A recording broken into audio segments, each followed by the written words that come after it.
En cinquième, il y avait un tournoi de l'école. Nous étions arrivés, je crois, en quart de finale et on jouait contre la première. C'était un match que, ouais, on m'attendait, tu vois. Vers les dernières minutes de jeu. On nous menait 1-0.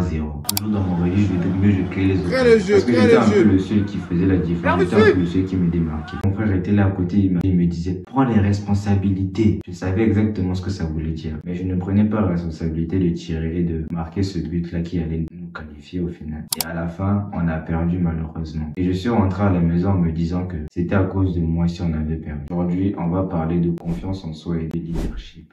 La responsabilité, c'est quelque chose que je me suis permis d'avoir un peu plus en grandissant. Sur les terrains, c'était pas vraiment le cas, mais dans la vie au quotidien, je commençais à être un peu plus responsable. Je me disais que tout ce qui se passe aujourd'hui, c'est de ma faute. Si maman aujourd'hui pas encore les choses qu'elle veut, si papa aujourd'hui continue à travailler, continue à se réveiller le matin, à aller bosser, c'est de ma faute. C'est de ma faute si aujourd'hui on n'est pas encore riche. C'est de ma faute si aujourd'hui je ne suis pas capable de pouvoir permettre à ma soeur d'aller migrer à l'étranger. Au fur et à mesure que j'ai pu développer ce sentiment d'être responsable pour les choses autour de moi, de me dire que c'est toujours de ma faute, et bah parce que je poussais, parce que je continue à dominer sur le terrain, ce sentiment-là a disparu, ce poids-là s'est enlevé en fait en face de moi. Mais pour moi ça a toujours été plus facile d'être responsable en fait autour des gens qui étaient un peu comme dans la détresse. En première, on a joué un match au Classico à Brazzaville pour ceux qui connaissent, et ce match-là, je me suis intentionnellement mis dans l'équipe entre guillemets des gens qui étaient nuls, mais dans une équipe où je me suis senti à l'aise tout simplement de parler et de donner des calls, de dire ouais fais ci fais ça, alors qu'avec mes amis que j'avais un peu du mal en fait. Et c'est ce jour-là où j'ai vu que j'avais du leadership. J'étais là à dire ouais fais ci fais ça, revenez, yeah, j'encourageais, tu vois, j'étais derrière les autres et ce jour-là j'ai marqué un quadruplé et on a gagné le match. J'étais tellement fier de moi parce que j'étais comme cette personne-là qui avait amené en fait l'équipe à s'élever et à gagner le match tout simplement. Tout ça pour dire que c'est toujours bien plus facile de s'élever lorsque les gens sont un peu plus bas autour de toi, chose qui est normale. Mais au fur et à mesure du temps, lorsque j'ai grandi, lorsque j'ai rejoint cette équipe à Coutumera, comme les mêmes vidéo éducationnelle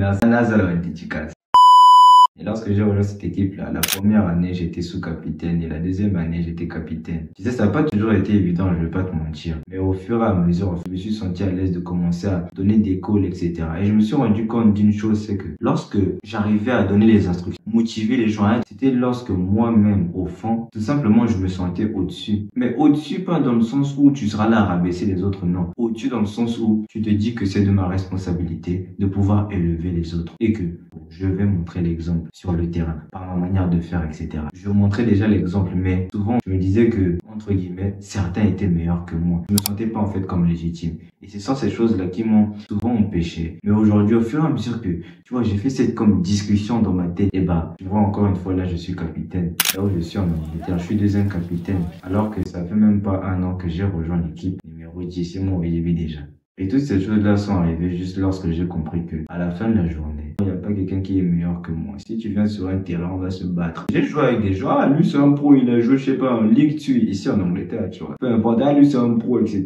Peu importe, tu me ramènes qui, on va compétir. C'est les gens que moi je veux rentrer dedans. C'est surtout lorsque aussi je vois que, lui, c'est le meilleur, non, ok, on va voir ça. Et c'est là où je me donne, c'est là où en fait je me lève. Et toutes ces fois-là, je n'ai jamais perdu. Et c'est pour cette raison que lorsque je rentre sur un terrain, je me sens encore plus légitime de me dire que les gars, allons-y. Je ne le fais même pas exprès parce que c'est moi, parce que j'ai cet esprit-là en moi que j'ai cultivé. Mais tu as vu à travers mon histoire que ça n'a pas toujours été comme ça. Et c'est passé par quoi? Ces discussions-là dans ma tête, le fait de comprendre ces choses-là dans ma tête. Et tout cela, c'était parce que j'ai toujours voulu m'élever au rang de société. J'ai toujours voulu être parmi les meilleurs. Parce que mon mindset me conditionnait de cette façon-là. Je n'ai jamais voulu qu'on puisse me voir seulement comme quelqu'un comme ça. Non. À chaque fois que j'étais tombé, à chaque fois que j'étais au plus bas, je cherchais un moyen de me relever. Je ne cherchais pas un moyen de me relever.